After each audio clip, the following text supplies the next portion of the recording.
यानी रसायन एवं विज्ञान के लिए जो भी महत्वपूर्ण मापन होते हैं उनको पढ़ते हैं। आपने याद किया होगा छोटी छोटी क्लासों में 9 से शुरू किया होगा, आपने कुछ ही मेजरमेंट्स याद किए होंगे। मैं आपको थोड़ा सा उससे अच्छा तरीके से बता दे रहा हूँ। डेसी, सेंटी, मिली, माइक्रो, नैनो, पिको, फेम्टो,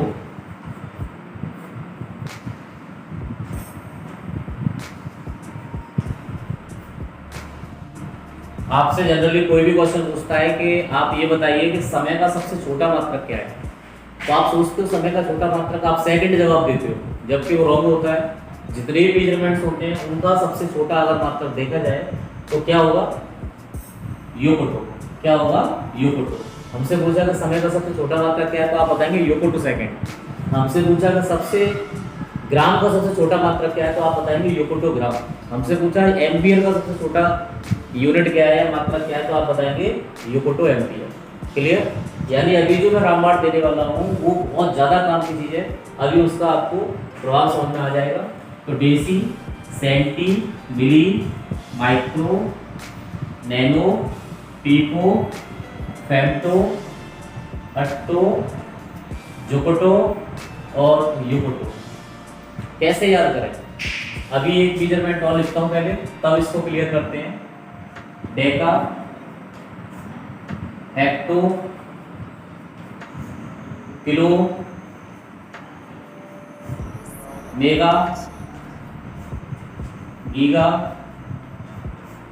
टेरा, peta, exa. Deca, hecto, kilo, mega, giga, tera, peta, exa. एक मेजरमेंट और बचा, जोटा और योटा। समझते हैं अच्छी तरीके से। अब मेजरमेंट याद कैसे करें, सबसे बड़ी प्रॉब्लम है सबको याद कैसे करें। सबसे ज्यादा स्टूडेंट के साथ समस्या आती है कि इसको याद कैसे करें। तो देखें, बहुत अच्छी तरीके से समझना है। Deci 10 to the power -1, centi 10 to the power -2, पहले 1 2 3 क्रम से लिख दो। मिली 10 to the power -3, इधर आ जाओ। Deka 10 to the power 1, hecto 10 to the power +2, kilo 10 to the power 3। आपने क्या देखा, बहुत ज्यादा कठिन नहीं है, 10 की पावर्स लेनी है। डेसी वाले जितने मेजरमेंट है सब माइनस में लेने हैं, डेका वाले जितने मेजरमेंट है सारे किसमें लेने हैं, प्लस में। पहले 1 2 3 लिखना है, 1 2 3 लिखना है। अब देखते चलना, 3 का जो भी मल्टीपल है वो लिखते चलिए, 3 का टेबल जो भी है उसको पढ़ते चलना। अब क्या आएगा, माइक्रो में -6, नैनो में क्या आएगा -9। तो हमने क्या किया, पहले 1 2 3 लिखा, यानी डीसी वाले जितने मेजरमेंट्स थे उनको हमने 1 से लेकर 3 तक लिख दिया और माइनस लगा दिया, माइनस की पावर दे दी। इधर डेका वाले जितने मेजरमेंट थे 3, उनमें 1 2 3 लिख दिया हमने प्लस में। अब आप देखते चल रहे हैं, 3 का टेबल आप पढ़ते चलिए और मेजरमेंट्स होते जाएंगे। बहुत ज़्यादा आते हैं पूछने के लिए आगे, और इनसे ही हमारी कैलकुलेशंस क्लियर हो पाती है। 15 इधर, 18 इधर, क्या आएगा 21 इधर, क्या आएगा योकोटो में, क्या आएगा योकोटो में, क्या आएगा आवाज वो 24। आपने क्या देखा, हमने देखा पहले हमने 1 से लेके 3 तक लिखा, उसके बाद हमने 3 के मल्टीपल लिखे, 3 6 9 12 15 18 21 24। जनरली आपने देखा होगा आपकी किताबों में विशेषकर आपका ज़्यादा से ज़्यादा पीको तक देखने को मिलते हैं, जबकि हमें कैलकुलेशंस में दिक्कत आती है। आने वाले समय में हमें जब कॉम्पिटिशन्स देते हैं तो वहाँ हमें मेजरमेंट्स में दिक्कत आती है। जैसा कि मैंने अभी जनरल सा क्वेश्चन पूछा था कि समय का सबसे छोटा मात्रक बताइए, तो हमारा एक जनरली सा आंसर होता है कि समय का सबसे छोटा मात्रक हो गया सेकंड, जबकि समय का सबसे छोटा मात्रक यहाँ के हिसाब से क्या होगा, योकोटो। पावर माइनस में है, 10 to the power -24। क्लियर, 8 हो गया, ये 9 हो गया और इधर 10 हो गया। अब इसको देखो आगे मेजरमेंट देखें, जैसा कि मैंने बताया था आपको सिमिलरली इधर लिखना है। तो हमने कहां तक लिखा, 3 तक लिख दिया। अब देखें 10 टू पावर 6, 10 टू पावर 9, आवाज में बोले 10 टू पावर क्या आएगा यहाँ पे, क्या आएगा 12। अब क्या आएगा, इसके बाद क्या आएगा 80, इसके बाद क्या आएगा बेटा। तो आपसे पूछा जाए कि समय का सबसे बड़ा मात्रक क्या हो गया, तो आप क्या जवाब देंगे, योटा, 10 टू पावर प्लस की 24। क्लियर। अब जो मैंने ये फॉर्मूला जो भी लिखा है या ट्रिकी लिखा है टाइप से, इसका यूज क्या है, सबसे बड़ी बात है इसका हमारा साइंस में या केमिस्ट्री में यूज क्या है, हमने क्यों पढ़ा है इसको हमें पढ़ने की क्यों आवश्यकता पड़ी। जब भी हम कैलकुलेशंस करते हैं बहुत ज़्यादा दिक्कतें हमें आती है, और आने वाले समय में कॉम्पिटिशन्स में भी सीधे सीधे पूछे जाते हैं कि इसका यूज कैसे है। कि जैसे उसने पूछा कि पिको एम्पियर में कितने एम्पियर होते हैं, तो वो जवाब दे देगा 10 टू पावर माइनस 12 एम्पियर। अब इसका यूज करना सीखें। सबसे बड़ी बात है ये देखा सबने है, पूरा नहीं देखा, पूरा मैंने बताया है आपको, ये एक्स्ट्रा आपने देखे होंगे, ये भी एक्स्ट्रा देखा होगा आपने। तो इसका यूज क्या है, यूज करना सीखें इसको। देखना कितने सारे जवाब देने वाला हूं इससे। इसका यूज ये है, देखो आप इसका एम्पियर में यूज कर सकते हो। फिजिक्स में आपने जनरली पढ़ा होगा राशियां कितने प्रकार की होती है, कितने प्रकार की होती है राशियां। अगर मैं आपसे क्वेश्चन करूं कि मूल राशि कितने प्रकार की होती है, तो क्या जवाब दोगे, बताओ। फंडामेंटल क्वांटिटीज कितने टाइप की होती हैं, या मूल मात्रक कितने होते हैं। किसी का कोई रिप्लाई नहीं आ रहा। तो मूल राशियां 9 से ही बता दी जाती हैं कि मूल राशियां 7 होती हैं। लंबाई है, द्रव्यमान है, समय है, विद्युत धारा है ना, ज्योति तीव्रता है, पदार्थ की मात्रा है। तो ये 7 राशियां जो होती है ना, बस इनके लिए ही रामबाण है।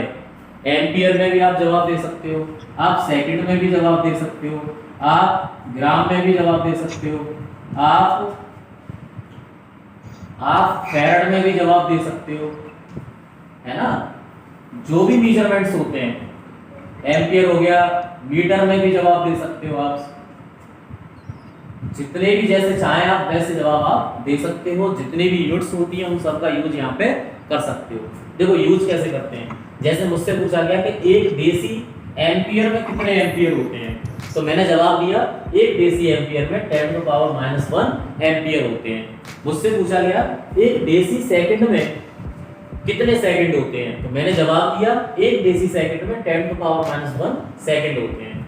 मुझसे पूछा गया एक देसी ग्राम में कितने ग्राम होते हैं, तो मैंने बताया एक देसी ग्राम में 10 टू पावर माइनस 1 ग्राम होते हैं।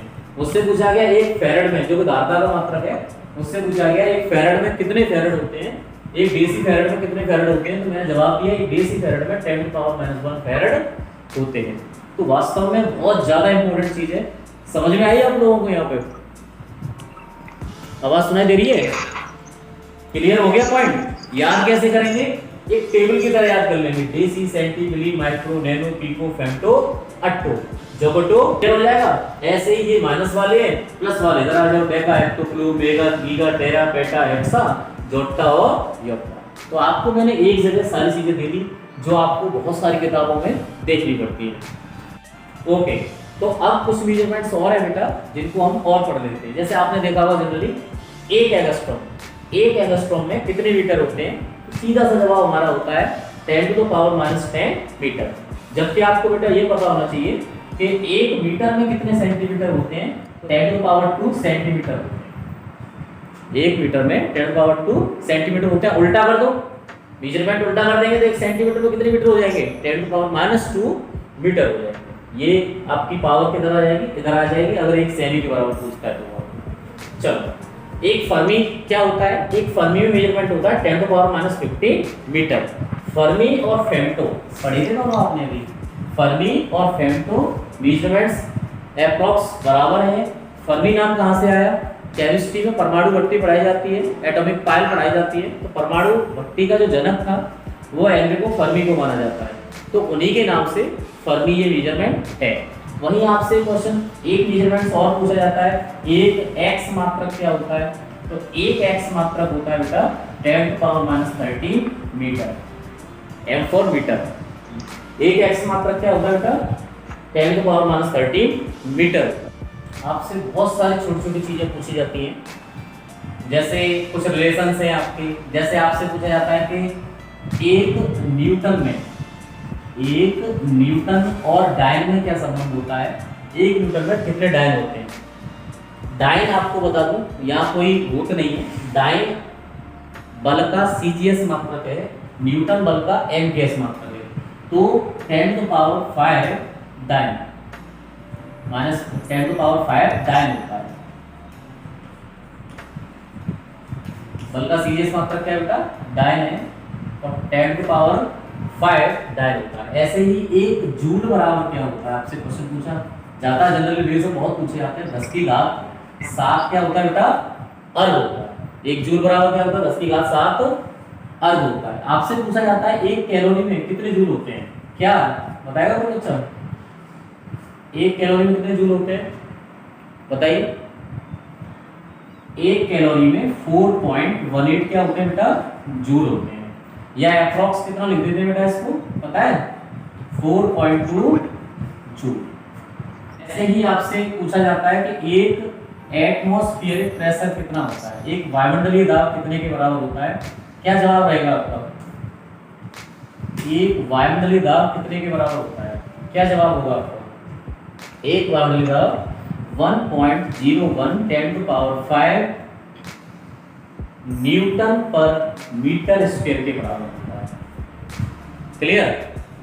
ऐसे ही एटीएम का मतलब यहाँ पे क्या हो गया, एटीएम दो होते हैं। एक एटीएम हमारी केमिस्ट्री में यूज होता है, इसको एटमॉस्फेरिक बोलते हैं। एक एटीएम जो होता है वो कॉम्पिटिशन में पूछा जाता है, उसकी फुल फॉर्म क्या होती है, बहुत ज्यादा पूछा जाता है, ऑटोमेटेड। उसकी फुल फॉर्म क्या होती है बेटा, automated teller machine. Automated teller machine, ये भी आना बहुत जरूरी है। तो ये एटीएम हो गया। क्लियर। अब हम पता करते हैं, जैसे कुछ यूनिट्स और पूछी जाती है, दूरी के मात्रा कुछ आपसे पूछे जाते हैं कि एक पार से बहुत ज्यादा पूछा जाता है। आपसे मेरा एक क्वेश्चन है, मैं आपसे पूछूं कि दूरी का सबसे बड़ा मात्रक क्या है, आपसे पूछूं दूरी का सबसे बड़ा मात्रक क्या है। अगर मेजरमेंट्स के हिसाब से जैसे उसके हिसाब से जवाब दोगे तो वो योगोटो जो योटा है उससे भी आगे, तो एक पारसेक हो गया। दूरी का सबसे बड़ा क्या हो गया बेटा, ये मात्रक हो गया। दूरी का कौन सी दूरी, खगोलीय दूरी, पिंडों या नक्षत्रों के बीच की दूरी है। दूरी का क्या हो गया, सबसे बड़ा मात्रक आपसे पूछा जाता है। अभी हमारा टॉपिक पूरा मेजरमेंट्स से चल रहा है। तो एक पारसेक कितने के बराबर होता है, 3.26 प्रकाश वर्ष के बराबर होता है बेटा। कितने के बराबर होता है बेटा, 3.26 प्रकाश वर्ष के बराबर होता है क्या, एक पारसेक। अच्छा मैं कहूं कि प्रकाश वर्ष क्या होता है, प्रकाश वर्ष को बोलते हैं बेटा लाइट ईयर बोलते हैं। क्या बोलते हैं, लाइट ईयर। मैंने कहा कि एक जो प्रकाश वर्ष है वो कितने मीटर के बराबर होता है, एक प्रकाश वर्ष हो जाएगा 9.46 × 10⁻16 मीटर। कितना हो जाएगा, 9.46 × 10⁻16 मीटर हो जाएगा। अगर हमें एक पारसेक चाहिए था, एक पारसेक बराबर पता करना था, अगर मीटर में पता करना था 3.08 × 10⁻16 मीटर हो जाएगा। तो ये हमारे दूरियों के सबसे बड़े मात्रक हो गए। एक पारसेक बराबर होता है 3.26 प्रकाश वर्ष या लाइट ईयर, यानी नक्षत्रों के बीच की दूरी इतनी ज्यादा होती है कि हम उसको मीटर में मेजरमेंट दिक्कत आती है, इसीलिए उसको हम ये मेजरमेंट रखते हैं, पारसेक या प्रकाश वर्ष हो जाता है।